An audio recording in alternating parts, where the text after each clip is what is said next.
بەڵێتر هەوڵا دیبلۆماسیەکانی هەرێمی کوردستان بەردەوامە لە کۆڕ و کۆڕ بەندە نێودووڵەتیەکان باراستەی سەرخستنی پرسی کورد و چەسپاندنی ئەو مافەڕەوایانەی کە بۆ گەلی کورد پێویستە لە ئاستی نێودووڵەتی داجارێکی دیکە استراتژیەتی جیهان دادەڕێژنەوە. من سەبارەت بە گرنگی بەشداری کورد و هەرێمی کوردستان لە کۆڕبەندی داڤۆس دەکەم. بەڕێز دکتۆر کاوە شاوڵی ئەکادمیست و دیبلۆماتکاری کورد لە پاریسەوە لەگەڵم دەبێت. دکتۆر کاوە سپاس کە لەگەڵ کوردستان 24 داڤۆس جارێکی دیکە وڵاتانی زلهێزی جیهانی لە دۆری خۆی کۆ کردوتەوە. کورد لەوێ بەشدارێکی کارایە، سەرۆکی حکوومەتی هەرێمی کوردستان لەوەیە. گرنگی بەشداری هەرێمی کوردستان لە کۆڕ و کۆڕبەندە نێودووڵەتیەکان بە تایبەتی داڤۆس چۆن دەبینی؟ بەڵێ پێشەکی سەلاو و جەنابەت و بینانان، بەڕاستی بەشداربوونی سەرۆکی حکوومەت ئەم جارە لە کۆڕبەندی داڤۆس دەتوانم بڵێم زۆر گرنگە ئەم جارە، هەر چەندە جارێکە نییە، چەند جاری دیکە جەنابی سەرۆکی حکوومەتی بەشدار بووە، بەڵام ئەم جارە زۆر تایبەتە، چونکو وەزعی ناوچە و وەزعی دەوڵەتەکان و وەزعی بەعام و وەزعی کورد وەک پێشان نییە. بەڕاستی بەشداربوونی جەنابی سەرۆکی حکوومەت لێرەدا ئەمن دەدانم ئەم جارە زۆر گرنگە. سەرۆکی حکوومەت بەڕاستی سەرکەوتن زۆر بەدەستینایە، چ لایەنی دیبلۆماسی، چ لایەنی اقتصادی، چ لایەنی علاقات لەگەڵ وڵاتەکانی دیکە. ئەم جارە بە چەند ڕۆژێک دەتوانێتن زۆر سەرکردەکان ببینیت، هەروەها دەتوانێت ببینیت طبعا با بڵێن ڕیجال ئەعماجیان دەتوانێت بڵێن.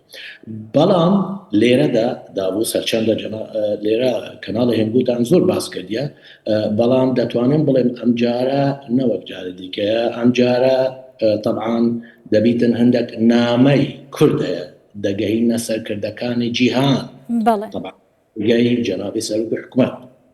باشە دکتۆر، دیارەکە ئەم پەیوەندیە دیبلۆماسیانە بۆ هەرێمی کوردستان گرنگە و ئەمە نیشانەی پێگەی بەهێزی هەرێمی کوردستان لە ئاستی نێودووڵەتیدا. بەرژەوەندی کۆمەڵگەی نێودووڵەتی لەگەڵ هەرێمی کوردستان چۆن دەبینی و هەرێمی کوردستان چۆن دەتوانێت ئەم دەرفەتانە بخۆزێتەوە بۆ بەهێزکردنی زیاتری پێگەی نێودووڵەتی خۆی؟ بەڵێ بەڕاستی یعنی دەوڵەتەکانی جیهان مثلا لە فەرەنسا مەبازەکان و وڵاتەکان ئەوروپا هەمان کات ئەمریکاژی، یعنی لۆ هەرێمی کوردستان تایبەتێکی تایبەت هەیە، یعنی زۆر جار تەعامل لەگەڵ دەکەن تقریبا وەک دەوڵەت لۆ، چونکو کوردستان قۆناغی زۆر تێپەڕاندیە، یعنی قۆناغی پێشکەوتن بەبەستە. هەمان کات ئەمە ئێستا هەرێمێکین ناوتمان هەیە، زۆر اقتصادمان زۆر باشە، دەربارەی علاقاتمانی دیبلۆماسی زۆر باشە، وڵاتەکانی جیهان ئەمریکا یان ئەوروپا ئەتوانین اعتیماد لەسەر کوردستان، تایبەت هەرێمی کوردستان، لەبەر ئەوە هەموو کات یعنی خاڵی متمانە لە وڵاتەکان هەرێمی کوردستانە، یعنی کاتێک پرس هەبیت یان شتێکیان هەبیت ڕەسەن دەگەڕێنەوە هەولێر دەپرسن، یعنی استیشارە زۆر ئەوەژی دەهێت استیشارەزایەکی زۆر هەیە هەرێمی کوردستان، تایبەت لێرەدا مەباز دەکەم کە جەنابی سەرۆک و مەرجەعی ئێمە مسعود بارزانی و زۆر جار ئەمە ملاحەزە دەکەین و سەرکردەکانی جیهان ڕەسەن بەرەو جەنابەیی دەهێن، حتا لە چەند استیشارە و چەند پرسیار و دەزانن ئەوە خبرای زۆر هەیە و یعنی شارەزای. باشە دکتۆرە، متمانەیە لە چیەوە سەرچاوەی گرتووە؟ چۆن هەرێمی کوردستان توانیوێتی جێ متمانەی دۆست و هاوپەیمانەکانی بێت؟ بەڵێ ئەم متمانە ئاسانی نەهاتیە، ئەم متمانە بە ساڵان هاتیە، بە خبرە هاتیە، بە عیلاقات هاتیە.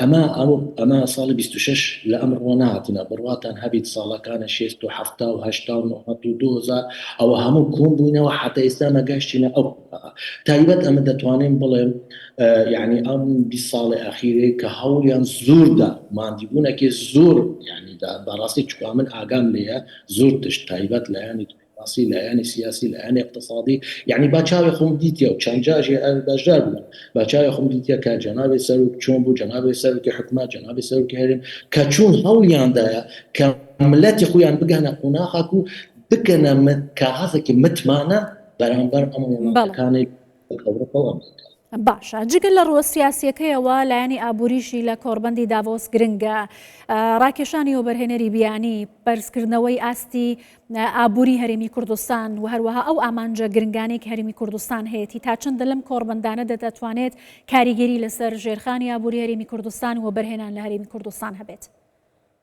بەڕاستی خاڵی ئابووری هەر خاڵێکی زۆر گرنگە لە ئێمە و خاڵێکی سەرکەوتنە لە حکوومەتی خۆمان تایبەت کابینێ نەهام چکو ئەمە دەبینین تەماشەکەن وەزعی عامیە ناوچە ئەوەندە تەواو نییە بەڵام دەبینین شوێنەکەیە کە مستەسمەرەکان هەموو هەوڵ دەدەن بێن ئێستا احتیمالە یعنی زۆر دیارە خەڵک باش ئاگاشی لەیە زۆر وڵاتەکانی خەلیج کەنداوە دەهێنە کوردستان ئەستیسماری دەکەن هەمان کات وڵاتەکانی ئەوروپا ئەمە چییە؟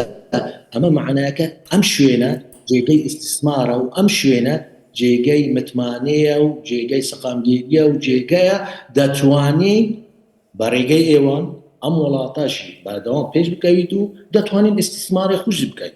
بەڕاستی لێرەدا ئێستا داڤۆس ئەمە طبعا چەند ڕجال ئەعمال زۆر بەشدار بووینە لێرە بەڵام حضوری جەنابی سەرۆکی حکوومەت یارمەتیەک و دافعێکی زۆر گەورەیە چکە حەزی لێیە کە ئەمە ئەم خاڵێ ئابووری یان اقتصادی زلو ئێمە زۆر گرنگە چکو دەبیتن ئەمە لەو خاڵە خۆ بتوندکەیت لو ئێستا وەک پێشان نەمایە یعنی المتحدە و خاڵەکان و نازانم چ ئێستا اقتصاد گەمە بە سیاسە دەکات پێشان سیاسە ڕۆلی هەبوو تأثیری لە اقتصادی کرد ئێستا نا ئێستا اقتصاد تأثیری لە سیاسە دەکات و تأثیری لە جیۆسیاسیش دەکات اقتصاد لە دۆنالد ترامپ چ دەکاتن هەموو مەبەستی صالحیة الاقتصادية ليرج ئێستا ئەمەش کوردستان دەبیت تەرکیزمان لەسەر ئەوە بیت چۆن خۆمان اقتصاد بەهێز بکەین چۆن وڵاتەکان بێنە وڵاتی ئێمە ئیشکەن و استیسمارات بکەن. بەڵێ زۆر سپاس دەکەم دکتۆر کاوە شاوڵی ئەکادمیست و دیپلۆماتکاری کورد لە پاریسەوە لەگەڵ کوردستان 24 بووی.